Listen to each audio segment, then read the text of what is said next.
कांदे काबर उठाइहा बोलबो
सुल्तानगंज से जल भर लिहा चलेंगे बाबा धाम में हो।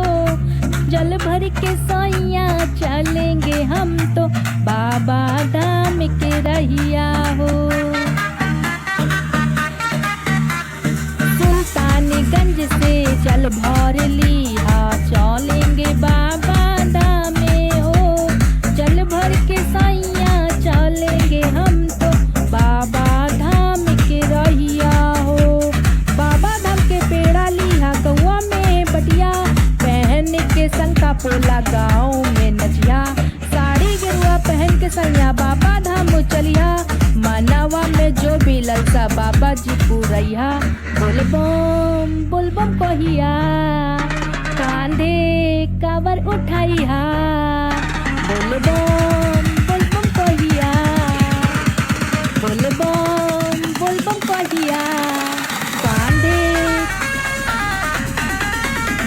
काबर उठाइहा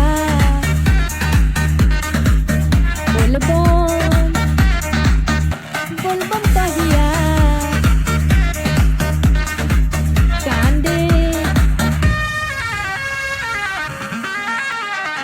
काबर उठाइहा।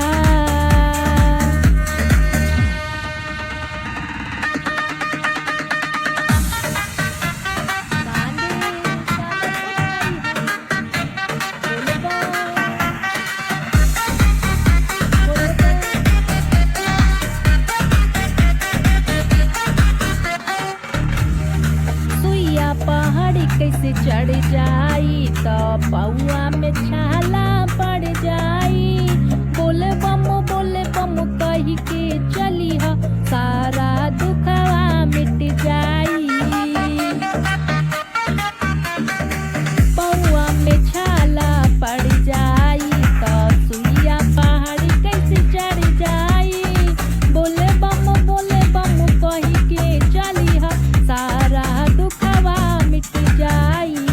बोलबम कही के चैया बोले बम के रास्ता बाबा धाम जाए खातिर कैनी व्यवस्था।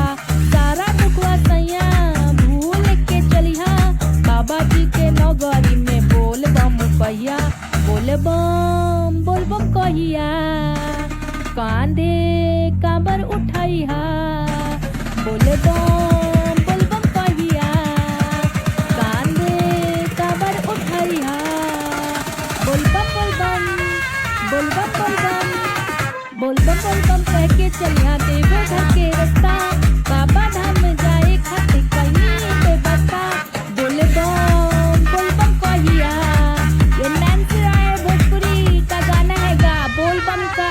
जय जय बोलबम सिंगर नैन्सी राय भोजपुरी गायिका का न्यू सॉन्ग